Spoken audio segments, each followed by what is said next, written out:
On a crisp winter morning in the quiet town of Riverview, Maya Bennett stood at a bus stop, holding her baby son Noah close to her chest. The world around her was still, almost frozen in time. Little did she know, this ordinary day would soon change her life forever.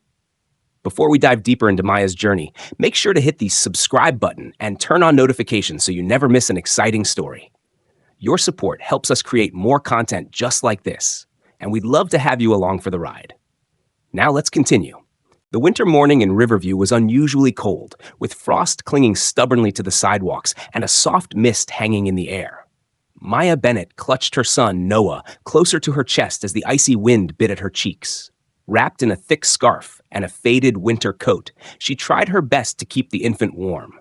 Noah, oblivious to the chill, giggled softly, his tiny hand batting at the edge of her scarf. The bus stop was nearly empty, save for an elderly woman seated on the bench and a young man scrolling through his phone. Maya adjusted Noah's blanket, tucking it securely around him. The rhythmic sound of distant traffic was suddenly interrupted by the low hum of a luxury car engine. Her eyes flickered toward the source of the sound, a sleek black car that screamed opulence. The vehicle came to a smooth stop a few meters away, and as the door opened, her heart skipped a beat. Lucas Sterling. Time seemed to halt as Lucas stepped out of the car, his sharp, tailored coat and polished shoes contrasting starkly with the worn surroundings of Riverview's modest streets. Maya froze, gripping Noah's blanket tightly as their eyes met. Those familiar gray eyes, piercing and intense, locked onto hers with an emotion she couldn't quite place. Shock, confusion, and something deeper, something that made her heart ache. Lucas's gaze dropped to the baby in her arms. The flicker of confusion turned into something more profound, a quiet storm brewing behind his eyes. He took a hesitant step toward her. "Maya," he said, his deep voice both a question and a statement. Maya's throat tightened, but she managed to reply, her voice trembling. "Lucas?" His eyes returned to the baby. "Is that your son?" Her heart pounded as she struggled to find the words. Every instinct screamed at her to protect Noah, to shield him from the storm that Lucas's return might bring. Finally, she nodded. "Yes, my son." Lucas stared, his expression unreadable, but she could see the wheels turning in his mind. Before he could say more, the rumble of an approaching bus broke the silence. Maya turned away, cradling Noah tightly. As the bus screeched to a stop, she glanced back at Lucas.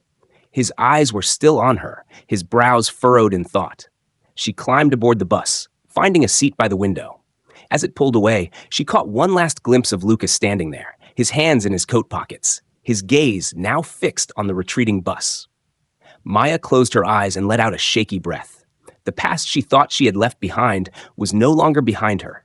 It was standing right there in Riverview. Lucas stood motionless as the bus disappeared down the street, his mind racing. The baby, Maya's son, had the same piercing gray eyes he saw in the mirror every morning. The resemblance was unmistakable, and the realization hit him like a tidal wave. Could the child be his? Back in his penthouse office at Sterling Global, Lucas couldn't concentrate. The numbers on his laptop blurred as his thoughts kept returning to the baby. Noah. The name echoed in his mind, tugging at something he had buried deep. Unable to shake his doubts, he leaned back in his chair and picked up his phone. "Greg, I need a background check," he said to his trusted private investigator. "On Maya Bennett, I want everything. Where she's been, what she's been doing, who she's been with."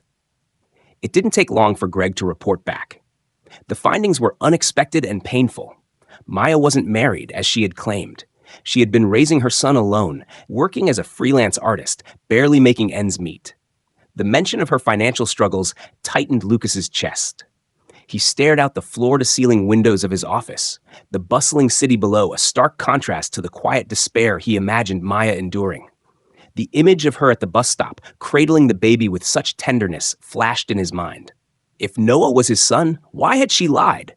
Why hadn't she told him? The questions gnawed at him relentlessly.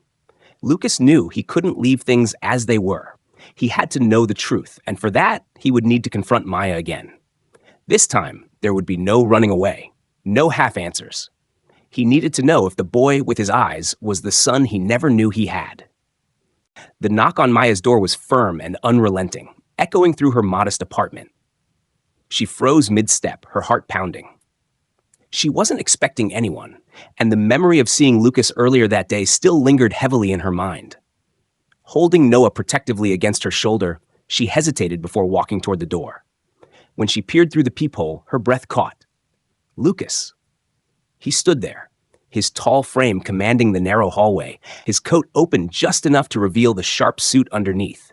His expression was unreadable, but his eyes, those stormy gray eyes that had once made her feel everything all at once, were filled with determination.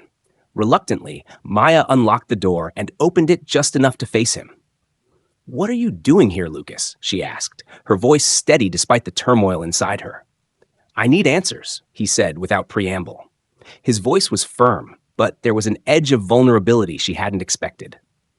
"May I come in?" Maya hesitated. Every instinct screamed to shut the door and protect the fragile life she had built for herself and Noah. But something in Lucas's eyes held her back. She opened the door wider and stepped aside, watching as he entered her small apartment. The contrast between Lucas and her humble home was jarring. His polished shoes clicked softly against the scuffed wooden floor, and he seemed out of place among the mismatched furniture and clutter of baby toys. Maya adjusted Noah in her arms, her posture defensive. "You have no right to come here, Lucas," she said. "I have every right," he shot back, his voice low but filled with intensity. "Maya, that baby, Noah, he looks like me." He took a step closer, his gaze unwavering. "Is he mine?" Maya's grip on Noah tightened. Her heart raced as her carefully constructed walls began to crumble. "Lucas, this is the time."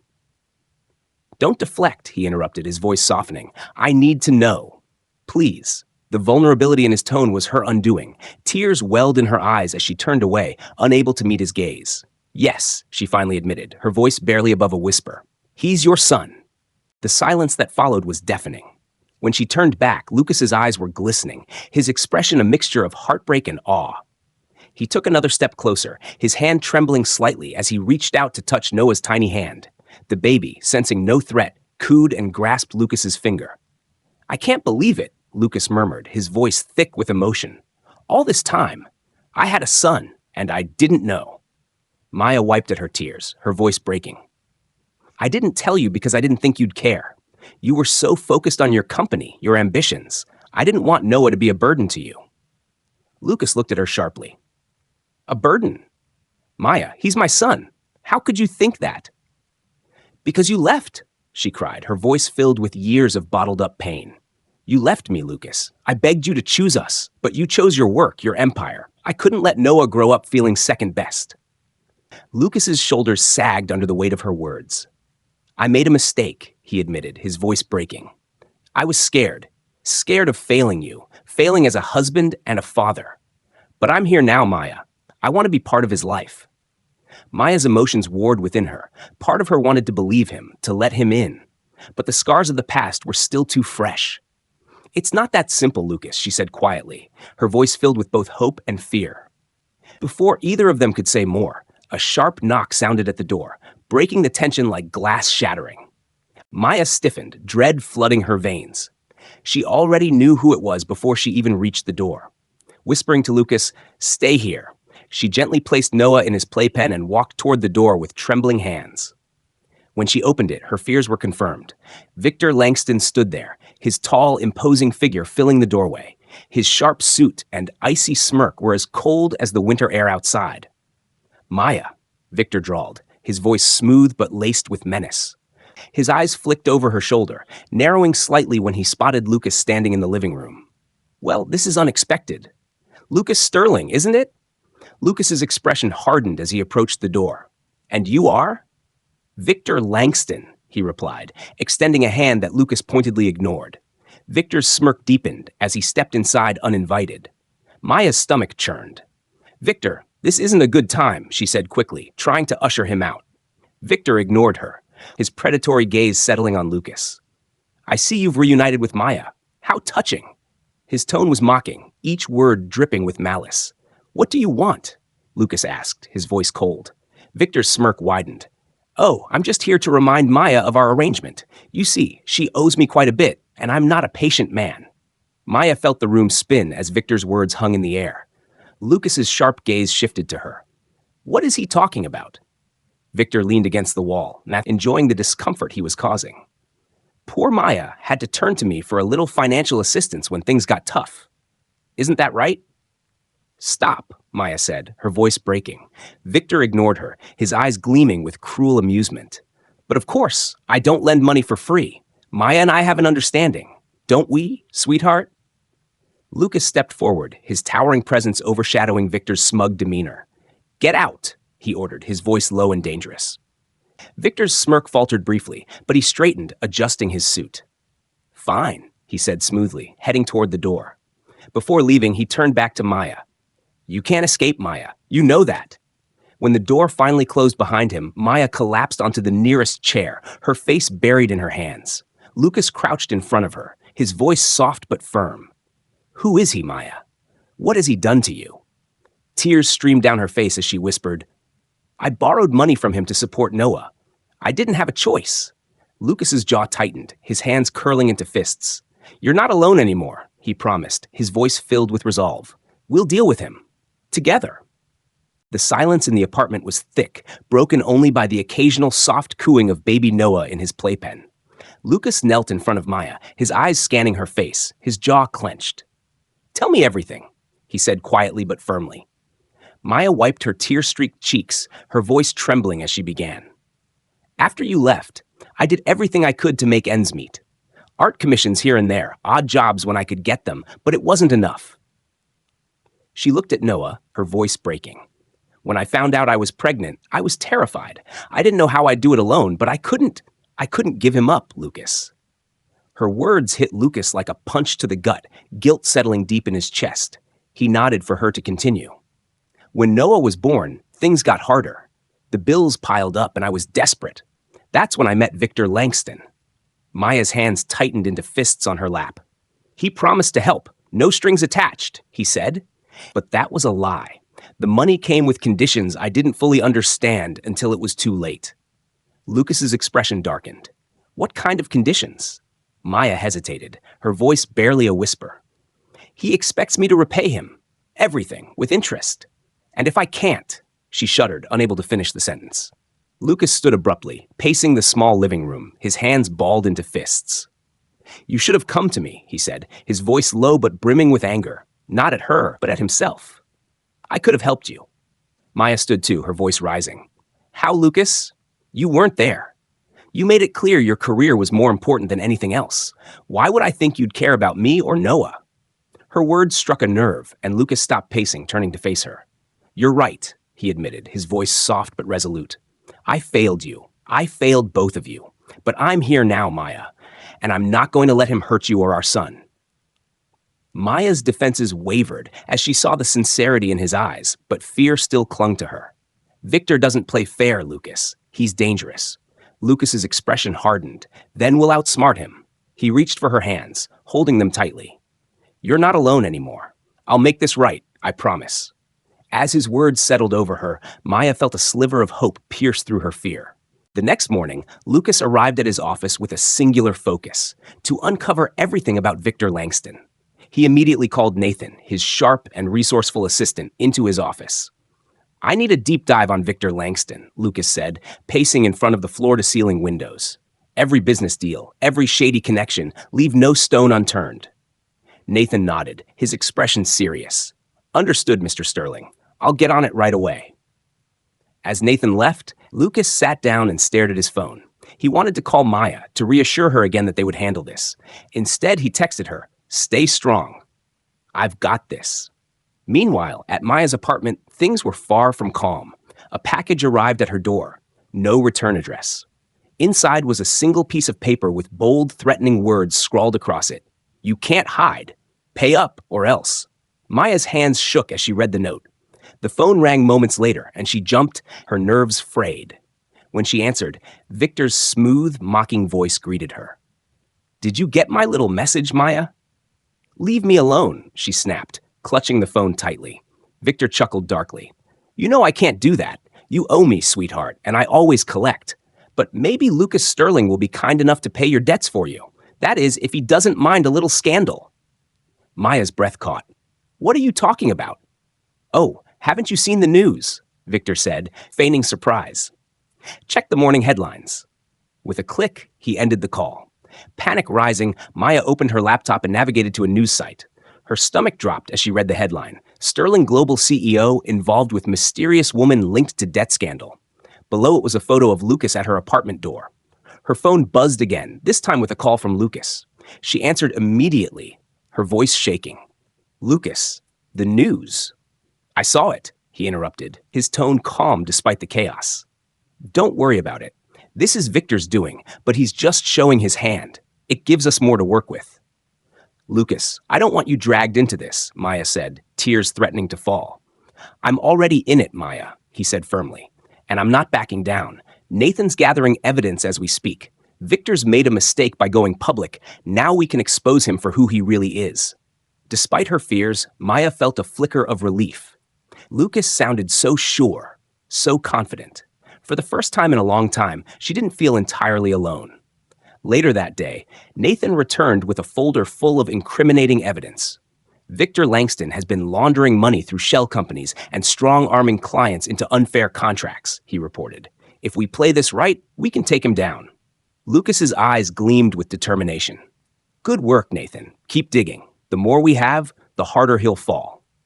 But Lucas knew this wasn't just about Victor anymore. It was about proving to Maya that she could trust him again, that he was ready to fight for her and Noah. As the sun set over the city, Lucas sat in his office, reviewing the evidence and plotting their next move. Victor Langston had made this personal, and Lucas Sterling wasn't going to rest until he ensured Victor never hurt Maya or anyone else again. The days following Victor's public attack were chaotic. News outlets buzzed with rumors about Lucas Sterling's involvement with a mysterious woman and child. Paparazzi camped outside Sterling Global and Maya's apartment, desperate for a photo or comment.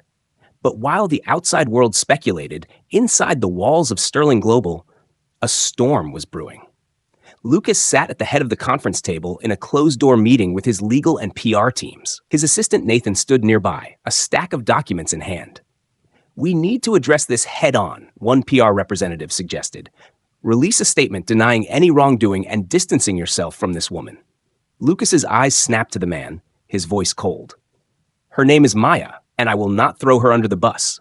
Next idea. Another team member hesitated before speaking. Perhaps we redirect the narrative. If we reveal Victor Langston's crimes, it might shift the focus away from you and onto him. Nathan interjected. We've gathered substantial evidence against Victor, including financial records, witness testimonies, and documentation of his extortion schemes. If we leak the right details, it could force him into a corner. Lucas nodded, his expression resolute. Do it, and prepare a statement for the press. I'll make it clear that I stand by Maya and won't tolerate these attacks. Meanwhile, at Maya's apartment, she was experiencing a rare moment of peace. Noah napped in his crib, and the oppressive silence was broken only by the soft hum of her thoughts. Despite the storm raging outside, a part of her couldn't help but notice how Lucas had stepped up. Over the past few days, he'd been present in ways she hadn't expected, bringing groceries, checking in on her and Noah, even offering small moments of comfort when she felt overwhelmed. She saw the tenderness in his interactions with Noah, the way he cradled their son as if he were the most precious thing in the world. A knock at the door startled her. For a moment, fear gripped her. It could be Victor. But when she opened the door, it was Lucas, carrying a large bag of takeout. I thought you could use a break, he said with a small smile. Maya stepped aside, allowing him in. You didn't have to do this. Lucas shrugged. I wanted to. He set the food on the table and glanced around. How's Noah? Sleeping, she replied, her voice soft.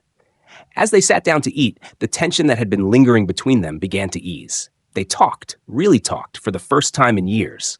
Lucas shared how his fear of failing had driven him to bury himself in work, and Maya opened up about the struggles of raising Noah alone. Do you regret it? Lucas asked quietly, his gaze fixed on her. Having Noah? Never, Maya said, her voice firm. He's the best thing that's ever happened to me. Lucas's throat tightened, emotion flickering in his eyes. He's the best thing that's ever happened to me, too. I just wish I hadn't wasted so much time realizing that. For the first time in years, Maya felt a glimmer of hope. Maybe, just maybe, they could find a way forward. The following week, Lucas's plan to take down Victor Langston moved into its final phase. Armed with the evidence Nathan had uncovered, Lucas coordinated with law enforcement to ensure Victor's crimes would be exposed in a way that left no room for escape. The confrontation happened in the most public of places, Sterling Global's offices. Victor, emboldened by the media frenzy and still confident in his control, stormed into the lobby with a smug expression. He was greeted by Lucas, who stood waiting, flanked by his legal team and several reporters who had been tipped off to the encounter. "Well, Lucas," Victor sneered as cameras clicked around them, "it seems your little scandal has grown legs. Are you ready to beg for my mercy?" Lucas smirked, his calm demeanor unshaken. "Actually, I was going to ask if you were ready to face the consequences of your actions." He nodded to Nathan, who handed a thick folder to the reporters. Inside were copies of Victor's incriminating records, fraudulent contracts, laundered funds, and proof of his extortion attempts. Gasps rippled through the crowd as reporters began flipping through the pages. Victor's confident facade faltered. "You think this will hold up?" he barked, his voice rising. "This is nothing but a smear campaign." Lucas stepped closer, his voice low but cutting. "This is the truth, Victor, and you know it. The police are already on their way." As if on cue, uniformed officers entered the lobby, moving toward Victor. He backed away, panic flickering in his eyes. "You'll regret this, Sterling," he spat, but his words carried no weight as he was handcuffed and led out of the building. The reporters turned their attention to Lucas, bombarding him with questions, but he raised a hand, silencing them. "My only comment is this. No one should have to live under the shadow of someone else's threats. Maya Bennett and her son have been victims of Victor Langston's schemes, and I will do everything in my power to protect them." The cameras clicked furiously, capturing the moment. That evening, Lucas returned to Maya's apartment, exhaustion etched into his features, but a sense of victory in his eyes. "It's over," he said simply, handing her a copy of the evidence. Maya read through it, her hands trembling. Relief washed over her, but so did guilt.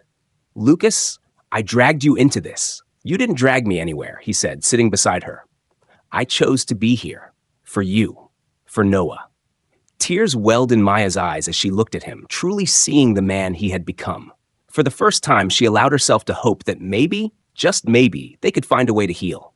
As Noah babbled from his playpen, Lucas reached out to hold his son. "This is just the beginning, Maya. We'll figure it out. Together." And for the first time in years, Maya believed him. The fallout from Victor Langston's arrest rippled through the community, marking the beginning of a new chapter for Maya and Lucas.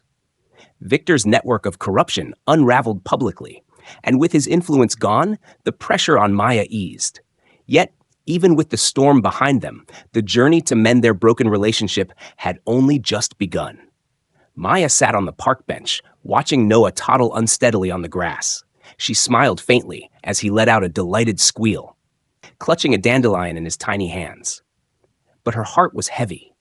Lucas had been trying, truly trying, to make amends, but years of pain and mistrust weren't so easily forgotten. "Do you mind if I join you?" She turned to see Lucas standing a few steps away, his expression hopeful but cautious. She nodded, gesturing to the empty spot beside her. They sat in silence for a moment, watching Noah, before Lucas spoke. "I've been thinking a lot about us, about everything I did wrong." Maya kept her gaze on their son. "Lucas, you don't have to." "Yes, I do," he interrupted gently. "I walked away from you, from our marriage, because I was too afraid of failing. I told myself I was doing the right thing by focusing on my career, but all I really did was run from the one thing that mattered most." His voice cracked slightly, and Maya finally looked at him.